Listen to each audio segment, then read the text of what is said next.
What it do?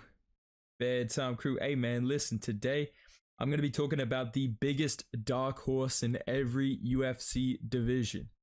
These are guys that are definitely like big problems for the future of the division that not many people really talk about. Like, you know how there's guys that are constantly being talked about as they're going to get a title shot, they could be a champion, they could be a big problem in the future.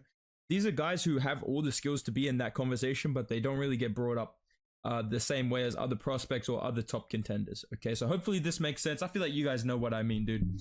But let's get straight into this flyweight division. I have to be a little bit biased and put myself on the list. I'm gonna put Steve Erceg as the dark horse of the flyweight division. I mean, he came in on short notice, beat the number 10 ranked guy at flyweight. Then he beat Alessandro Costa, which I believe was another short notice opponent. Very, very dangerous, like a really bad matchup for him, like a guy really good at jiu-jitsu, powerful puncher. Beat him as well. He just has that veteran kind of composure. He's well-rounded as fuck. Like, he's got decent striking. He's a really, really good grappler. That's the kind of his bread and butter. I actually really, like, I'm not trying to be biased. Like, I know the meme is that I'm Steve Erceg, but I actually think he's really good. And I do think that he can beat a lot of the guys ranked above him. So my pick for the dark horse of the flyweight division, 110% is Steve Erceg, bro. I think he beats Matt Schnell above him. I think he can beat like Alex Perez. I think he could be a tough fight for like a Muhammad Makayev. I think he beats a Tim Elliott.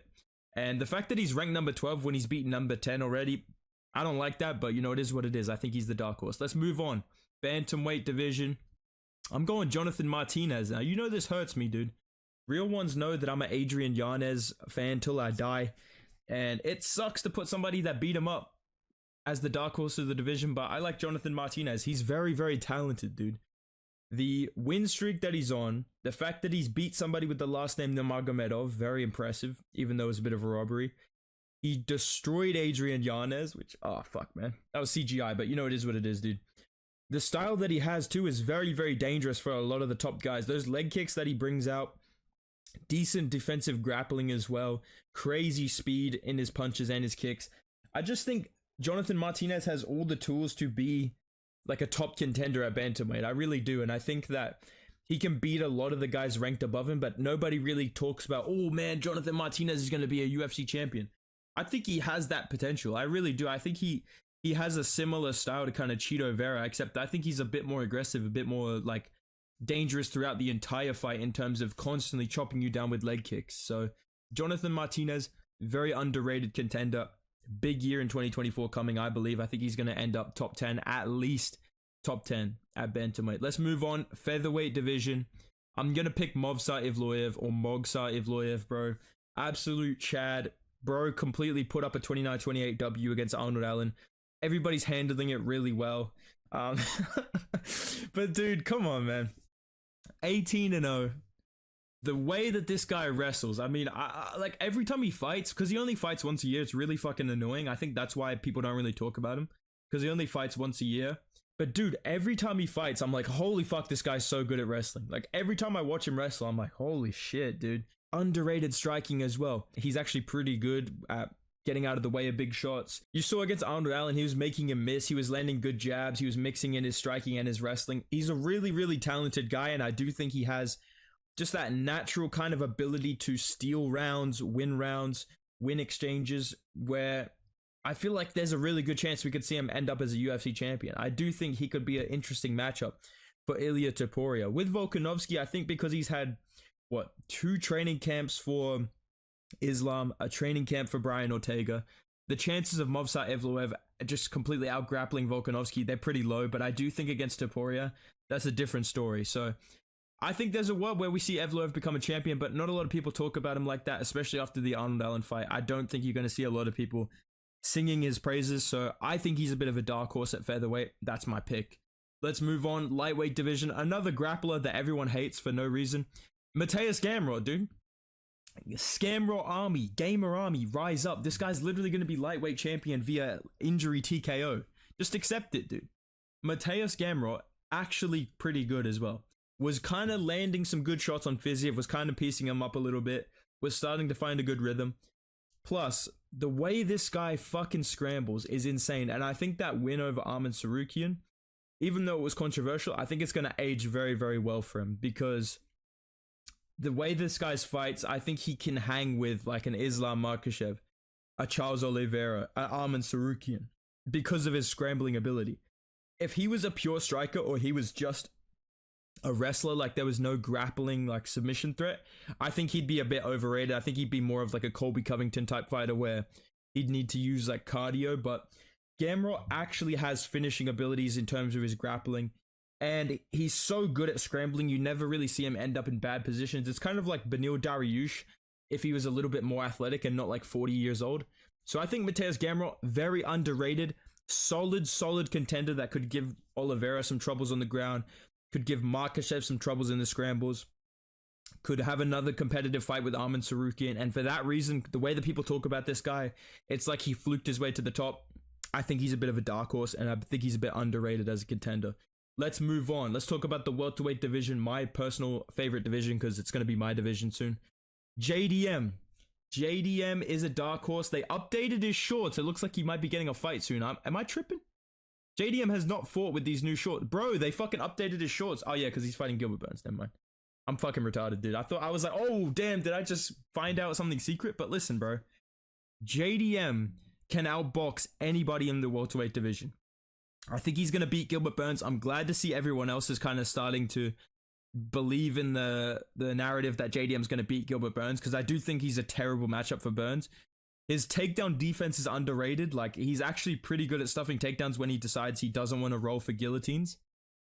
And the pace this guy puts on, the boxing, the defense that he has, even his elbows and his knees as well are pretty underrated. I think JDM is just such a well-rounded fighter that doesn't get a lot of credit because he's had some low IQ moments, some bad performances on short notice, but I really think the Burns fight is going to turn around his narrative. And JDM is genuinely like a top contender in my opinion. I think he is in that top 5 kind of level. So I think he's a bit of a dark horse. Not many people talk about him as a future champion. I feel like a lot of the hype has gone to Ian Gary and, you know, Shavkat Rakhmonov for obvious reasons, but you don't really hear people talk about JDM as a future champion now that he's had a couple of decision wins. But I still think he's got a solid shot to be a top contender. So JDM, bit of a dark horse in my opinion. Let's move on. Middleweight. This one's I'm like really passionate about, bro. Anthony Hernandez. Bro, don't smile at me like that, bro. But listen, dude. Anthony Hernandez. Underrated as fuck, dude. He's fought some like mid competition, but the way that he fights, he's going to be a problem for the top contenders, because the pace that this guy puts on, the grappling that this guy has, and everything that he puts together, like he's getting better every single fight. I know he lost to Kevin Holland, but I mean, Kevin Holland is considered pretty good by a lot of UFC fans, so it's not that bad, right? But I really think he's going to be a problem for these strikers at the top of middleweight, because his grappling is really good. Like, it's not just the pressure that he uses, it's like actual skill, and he has good chokes, he has good wrestling. I really think Anthony Hernandez is going to cause a lot of problems for these guys at the top. And I do think he's going to beat Roman Kopylov. I know that's an unpopular opinion, but I think he beats Roman Kopylov. And I see a lot of people talking about Bo Nickel, Shara Bullet, Roman Kopylov, you know, guys like that. I think Anthony Hernandez belongs in that conversation because he is another guy that I think could be a top contender. So for that reason, considering the way that they talk about other prospects versus how they talk about Anthony Hernandez, that's the definition of a dark horse. This is a guy that's just casually putting together a good win streak, casually putting together crazy performances, not really getting a lot of praise and hype about it, taking on all comers. I think Anthony Hernandez is going to shock a lot of people in 2024, but I ain't going to be one of them, dude. I ain't going to be one of them. Let's move on. Light heavyweight division, Nikita Krylov. First of all, where the fuck is this guy? Where have you been? What are you doing? Where are you? Nikita Krylov, bro's literally just destroyed Ryan Spann. He's casually ranked number 6. He could be fighting for a number 1 contendership spot, but bro's completely disappeared. When he comes back, though, I really think he's going to make a big impact in 2024, because Nikita Krylov, again, a guy that isn't really talked about, a guy that kind of disappears, but rarely goes to a decision, can finish basically anyone. Like, you can see that his stats in knockouts and submissions are basically even, so he's well-rounded, he's extremely dangerous, he's put together a good win streak, he's beat really good guys like Johnny Walker, Ryan Spann, and I think that he could beat a Jan Blachowicz, he could beat a Yuri Prohaska if he catches him early on. So I think Nikita Krylov, very dangerous and very underrated contender that has a good chance to end up as a champion in the next 2 years. Plus he's in his prime as well in terms of his age. He's not an old guy at the top of the division. He's one of the, I guess you could say, younger contenders at the top of light heavyweight. So for that reason, Nikita Krylov, bro, I feel like he's getting slept on and he has a good chance to become a champion. Last one, heavyweight division, dark horse of the division, Alexander Volkov, bro. Alexander Volkov, Swolkov. A lot of people are talking about Sergey Pavlovich. A lot of people are talking about Cyril Gane. I said, look at this Alexander Volkov guy. He's Alexander Volkanovski. He's a great fighter. He's a very good fighter. Volkov is very dangerous, dude. His ground game's improving. He's kind of bulked up at first, but now he's actually good at stuffing takedowns, and his cardio has improved. His striking's always been dangerous, but I feel like he's figured out exactly how he needs to fight to not get chinned. And dude, I could see a world where Volkov randomly wins the belt or goes on like this Overeem run where he's fighting for like #1 contendership, because I remember he beat Overeem when he was on that run, and I think Volkov is kind of that old guy now that's low-key fucking up everybody at the moment. So I think Volkov is a very, very like sneaky kind of contender that's coming up the rankings that maybe by the end of the year or maybe early next year, we could see him fighting for the belt again. So these are my picks for the dark horses of every division. Let me know what you guys think down below. If you enjoyed the video, drop a like, subscribe to the channel, go follow me on Instagram at Bedtime MMA. I'll see you in the next video, boys. Goodbye.